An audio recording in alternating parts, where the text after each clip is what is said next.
हरियाणा के कुरुक्षेत्र में एक बार फिर से उस वक्त युद्ध जैसे हालात हो गए जब कुरुक्षेत्र के केशव पार्क में चल रहे 1000 कुंडीय महायज्ञ में बवाल हो गया। इस बवाल के बाद जमकर पत्थर चले, फायरिंग हुई और कई लोग अस्पताल पहुंच गए।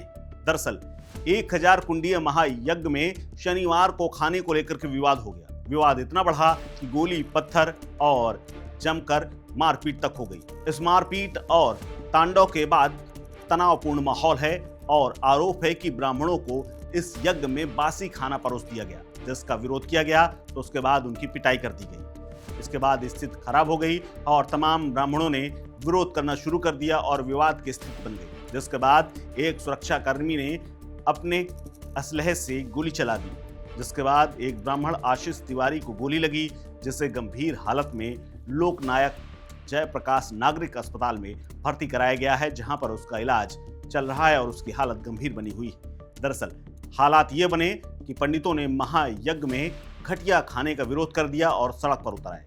आरोप है कि आयोजकों ने घटिया खाना परोसा और उसके बाद उनकी तबीयत बिगड़ने लगी। इसके बाद हंगामा हो गया। इतना ही नहीं, महायज्ञ सम्राट बाबा हरिओम के एक अंगरक्षक ने गोली चला दी, जिससे 3 पंडितों के घायल होने की खबर सामने आई है और तमाम लोग जो इस यज्ञ में पाठ कर रहे थे उनको भी गोली लगी है। जिसके बाद गोली लगने की बात सामने आई तो फिर पार्टियों ने तोड़फोड़ शुरू कर दी। महायज्ञ में तोड़फोड़ और पथराव होना शुरू हो गया। इसके बाद पंडाल और होल्डिंग बैनर जिसको जो मिला तोड़ना शुरू कर चुका और उसके बाद एक दूसरे पर हमला करना शुरू कर दिया। इसी बीच में किसी ने डंडे निकाले, किसी ने हवा में पत्थर फेंके, किसी ने एक दूसरे को गालियां दी, जिसके बाद पूरा माहौल मैदान से निकल करके सड़क पर आ गया। यहाँ उन्होंने सड़क पर बाकायदा जाम भी लगा दिया और जमकर पथराव किया गया। इस घटना से नाराज ब्राह्मणों ने महायज्ञ स्थल के बाहर कुरुक्षेत्र कैथल रोड को भी जाम कर दिया। प्रदर्शनकारियों की संख्या लगातार बढ़ती देख करके पुलिस कई थानों की पहुंची और सख्ती दिखाते हुए जाम खुलवाने के लिए हल्का बल तक प्रयोग किया। फिलहाल मौके पर भारी पुलिस बल तैनात है और स्थिति को नियंत्रण में कर लिया गया है, लेकिन इस बवाल के बाद तमाम सवाल खड़े हो गए। हालांकि माहौल अभी भी तनावपूर्ण बना हुआ है और पुलिस प्रशासन के लोग वहां पर आए हुए तमाम ब्राह्मणों से शांति की अपील कर रहे हैं और घटना की जांच भी शुरू कर दी गई।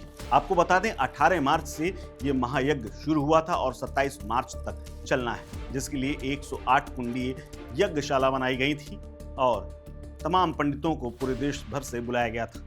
महायज्ञ में हर दिन 1 लाख आहुतियां डाली जा रही हैं। अब इस विवाद को लेकर के आयोजन में भी संशय बना हुआ है। इसके अलावा अब तक इस बड़े आयोजन में तमाम वीआईपी तक आ चुके हैं। इस महायज्ञ में आहुति देने के लिए बीजेपी के प्रदेश अध्यक्ष मोहनलाल बडोली, मुख्यमंत्री की पत्नी सुमन सैनी और पूर्व राज्य मंत्री सुभाष सुदा जैसे तमाम लोग इस यज्ञ में शामिल हो चुके हैं। कुरुक्षेत्र में हुए विवाद के बाद ब्राह्मण समाज के विरोध प्रदर्शन को लेकर के पुलिस ने समझाइश देकर फिलहाल शांत करा दिया है और गुस्साए ब्राह्मणों ने कुरुक्षेत्र कैथल रोड को जाम करके पुलिस को भी ज्ञापन दिया है। इसके अलावा चेतावनी दी है कि अगर कार्रवाई नहीं हुई तो फिर विरोध प्रदर्शन और बढ़ेगा।